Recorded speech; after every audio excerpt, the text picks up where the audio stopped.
Imagine building something for nearly 10 years that almost nobody wants.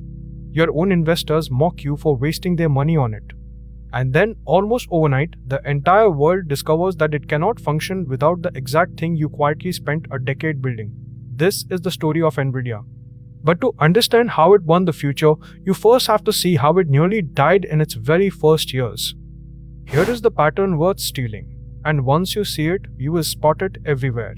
Call it building the road before the traffic. Most companies wait until a market appears and then rush in to serve it. A rare few build the road years before the traffic arrives, so that when the wave finally comes, theirs is the only road it can travel on. It looks like pure waste, right up until it looks like genius. So rewind to the mid-1990s. Nvidia's very first chip made a bold, contrarian bet on how to draw graphics, and then the rest of the industry quietly agreed on a completely different standard. Overnight, that chip was stranded. Sales collapsed. The company had to lay off more than half of its people, and it was suddenly down to just a few months of money left in the bank. So it did something that sounds almost insane. It threw away 3 years of its own work, the very technology it had been so proud of, and rebuilt everything around the standard that everyone else had chosen. Then, it bet the last of its money on a single new chip, and to save precious time, it tested that chip entirely inside a simulation with no physical prototype at all. If it did not work perfectly the first time, the company was finished. It worked, and a lifeline alive from the unlikeliest place. A video game company that had just dropped Nvidia for a rival still wired it a few $1 million anyway, just enough to keep the lights on. The new chip shipped with about 1 month of payroll left, and it sold over 1 million units in 4 months. Nvidia had survived, and it never forgot the feeling. For years afterward, its founder would open company meetings with a single grim line: "We are 30 days from going out of business." Now, Nvidia made graphics chips, the parts that draw video game worlds, but its leaders saw something hidden inside them. To paint millions of pixels at once, these chips did thousands of tiny calculations in parallel, all at the very same instant. And that, it turned out, was exactly the kind of raw mathematics that could one day power something far bigger than any game.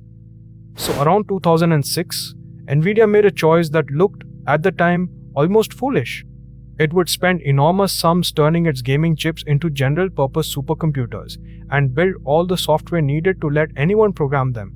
For scientists, for researchers, for a market that, honestly, barely even existed yet. For years, this bet was a painful drag. It added huge costs. It made the chips more expensive and more complex. Wall Street grumbled that the company was pouring money into a science project with no real customers. The safe, sensible move the one investors kept demanding was to stop and go back to simply selling game cards. So imagine Nvidia had listened and quietly killed the project to please the market. Think carefully about what would have happened. When the wave finally came, there would have been no road for it to travel on. Nvidia would have been just another maker of graphics cards, and someone else, anyone else, might have owned the future instead. The thing that looked like waste was the only thing that would end up mattering. Because the wave did come. In 2012, a small team of researchers used 2 of Nvidia's ordinary gaming chips to train an artificial intelligence to recognize images. It did not just win, it shattered every record in the field. And the world of AI suddenly realized that these parallel chips were the key that unlocked everything. There was exactly one company that had already spent 6 years building the road. Then it happened again, far bigger. When the modern kind of artificial intelligence, the kind that writes and talks and reasons, exploded into the world, it ran on one thing above all others: Nvidia's chips and Nvidia software. Every lab, every giant, and every startup needed them all at once and simply could not get enough.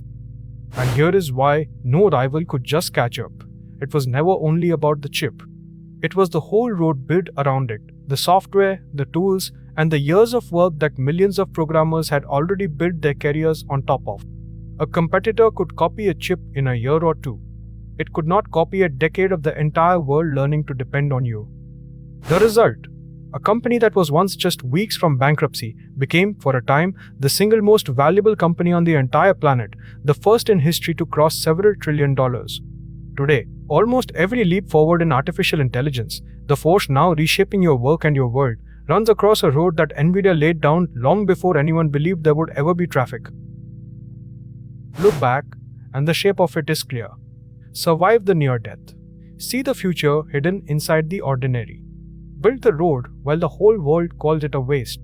And then hold your nerve, sometimes for years, until the traffic finally arrives. Every single step looked reckless in the moment. Together, they built an empire. So here is the lesson worth keeping. The biggest rewards rarely go to the ones who chase a market that already exists. They go to the ones who quietly build the road before the traffic and hold their nerve while everyone calls them foolish. So ask yourself, honestly, what are you building today that the world has not asked for yet, but one day will not be able to live without?